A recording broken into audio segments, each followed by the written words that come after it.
యేసయ్యా యేసయ్యా మా కొరకే మరణించినావు ఆ సిలువలో. యేసయ్యా యేసయ్యా మా కొరకే సృష్టించినావు పరలోకము. ఇలా మార్కు సువార్త 10:45 మాట రాయబడుతుంది. మనుష్య కుమారుడు అనేకులకు ప్రతిగా విమోచన క్రయధనముగా తన ప్రాణము ఇచ్చుటకు వచ్చెను. దేవునికి స్తోత్రం కలుగును గాక. హల్లెలూయా. పిల్లల ఈ దినము శుభ శుక్రవార ఆరాధన పరిచయలో ఉన్నటువంటి మనము అంటే సర్వ మానవాళి యొక్క పాపముల నుంచి విమోచన పొందుట కొరకై యేసుక్రీస్తు వారు ఆయన ఈ లోకానికి రావాల్సి వచ్చింది.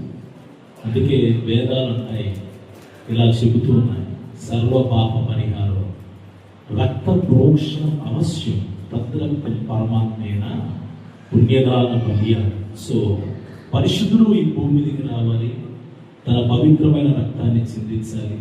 తద్వారా మానవ జాతి అంతటికి, సర్వమానవాని అంతటికి, ఇప్పుడు జీవిస్తున్న మనకు, మన పితరులకు, రాబోతున్న వారందరి కొరకై ఒక్కమారే యేసుక్రీస్తు వారు తన అమూల్యమైనటువంటి రక్తమంతటిని కూడా చిందించి విమోచన గురించారు. చప్పటి గట్టిగా. అందుకొరకు గుడ్ ఫ్రైడే దిన ఆయన చేసిన బలియాగం విమోచనమును జ్ఞాపకం చేసుకుంటూ మనము దేశ క్షేమం కొరకు, ప్రజల యొక్క క్షేమం కొరకు, ప్రపంచంలో ప్రజల యొక్క క్షేమం రక్షణ కొరకు ప్రార్థించు వారిగా ఉంటూ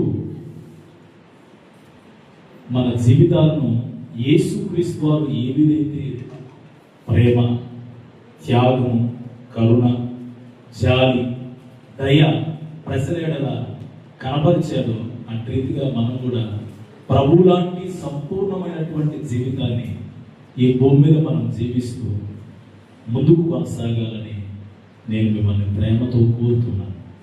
అలా మన ప్రభు చూపిన ప్రేమ, త్యాగం మనం కూడా కలిగి ఉంటే ఆటోమేటిక్గా ప్రజలందరూ కూడా మనలో, నీలో, నాలో, మనలో చిన్న సైజు క్రీస్తులను చూస్తారు. స్తోత్రం చెప్పండి. హల్లెలూయా.